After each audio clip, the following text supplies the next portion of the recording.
Thomas the tank engine was grumbling to the other engines. I spend my time pulling coaches about, ready for you to take out on journeys.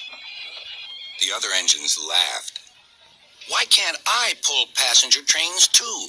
You're too impatient, they said. You'd be sure to leave something behind. Rubbish, said Thomas. I'll show you. One night, he and Henry were alone. Henry was ill. The men worked hard, but he didn't get better.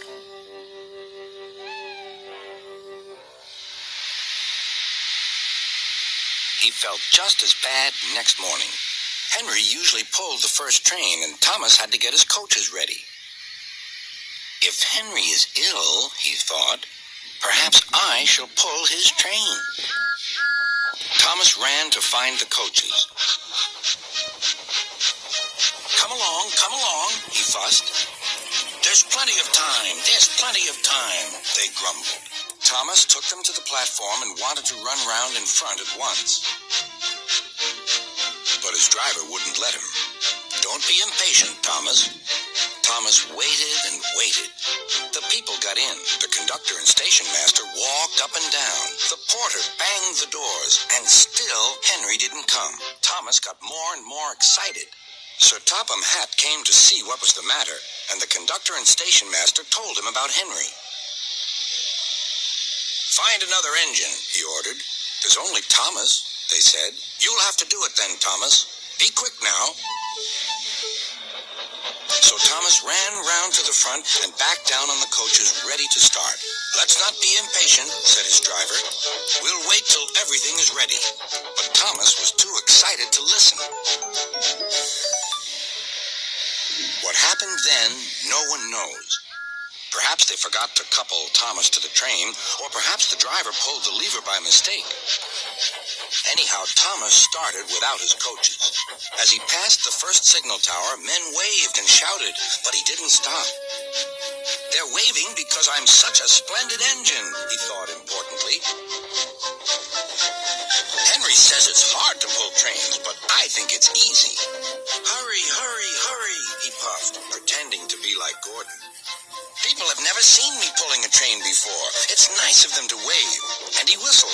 Beep, beep. Thank you. Then he came to a signal at danger. Bother, he thought. I must stop. And I was going so nicely, too. What a nuisance signals are. He blew an angry beep, beep on his whistle. The signalman ran up.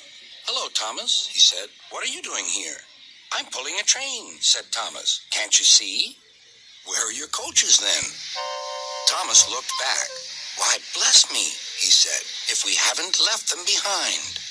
Yes, said the signalman. You'd better go back quickly and fetch them. Poor Thomas was so sad he nearly cried. Cheer up, said his driver. Let's go back quickly and try again.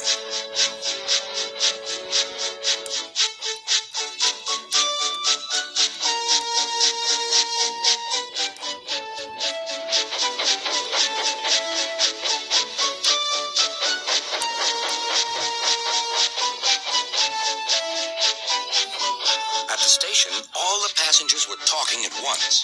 They were telling Sir Topham Hatt what a bad railway it was. But when Thomas came back, they saw how sad he was and couldn't be cross. He was coupled to the train, and this time he really pulled it.